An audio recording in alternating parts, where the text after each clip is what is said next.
Episode 3: Shiny Bits and Broken Welders.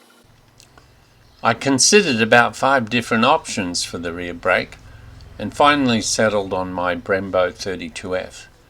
And here it is sitting on the new prototype bracket I printed for it.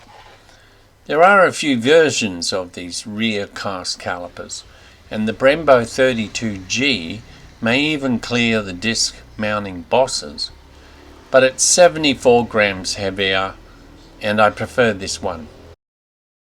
I bought this Honda left-hand bracket from an MC19.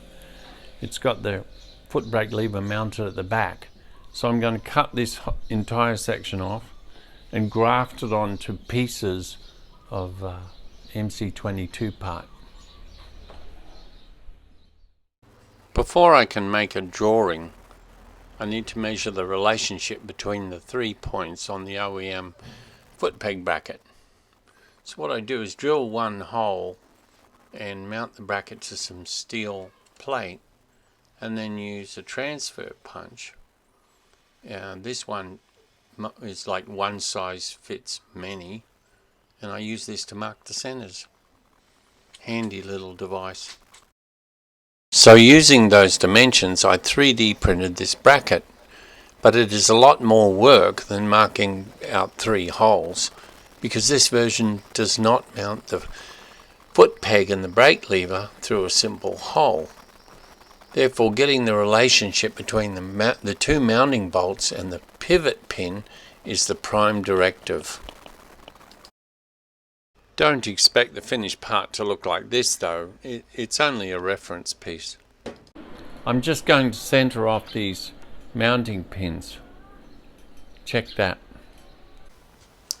Okay, so measuring from the center line of the foot peg pin, this one's slightly bent, so I have to sort of allow for that.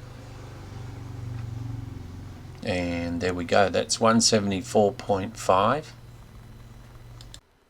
And on the right hand side, same again, the center line of the pin, and that's 174 millimeters. Now this is a complete accident. I didn't really plan to have it this accurate. Usually when I do this kind of thing, I just do something close because I know it's going to be redone. There's always measurements that are going to be wrong. But this one just turned out like this. Just lucky, I guess.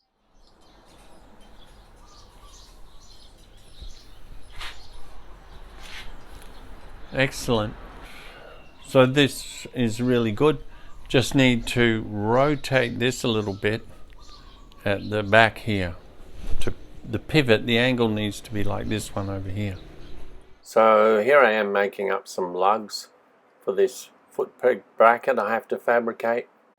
And this is a 3D printed jig I made, thinking I could use it to tack the pieces together, but on second thought I didn't like the idea, so I gave up on this and went to a steel version. So this is the process of making the steel jig. I'm using the plastic bracket that I printed before to check that everything's fine. So I got the steel jig finished, and then my welder died. Shiny bits. These are the fasteners for the swing arm and some of the foot peg parts. I had them electroless nickel plated. It works well for me, gives a nice finish, and has excellent anti-galling properties. And look, here's something else that's shiny. Yes, I found someone who would do a one-off CNC bracket at a reasonable price. I had it black anodized by the same people that did the nickel plating. Happy to have a win. Now let's see how it fits. This is what I use for thread chasers. Just a cap screw and grind 3 flutes in it with an angle grinder. The threads in my powder coated swing arm have no paint in them anyway, because the powder coaters I use do awesome preparation. But I just like to check, make sure it doesn't do any harm. So this is what it looks like mounted. Turned out really well. I went with the original Brembo, the one I like. Very happy with it. The center of the caliper, which happens to be the joint between the two halves, should align with the center of the disc. So I'm using a mirror to check that. And if you have a look at it, you can see that that's acceptable. These are M8 by 1.0 millimeter pitch that I got from the UK. Shropshire, no less, home of Project Binky. And the reason that I use 1mm pitch is, you can see here, because a 13mm spanner has a certain feel to it when you tighten it, and a 125 pitch feels terrible.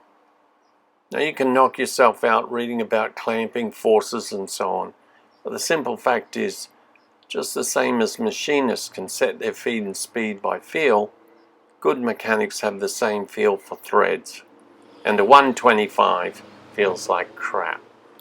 Well, that's about all we can do now. I'm stuck, the broken welder issue. It means I either send the welder to try and get it fixed, buy another cheap piece of Chinese junk, or perhaps lash out and buy a quality unit. But that's all for today. Thanks for watching. Subscribe, do all those kind of things. It might help out one day. See you next time.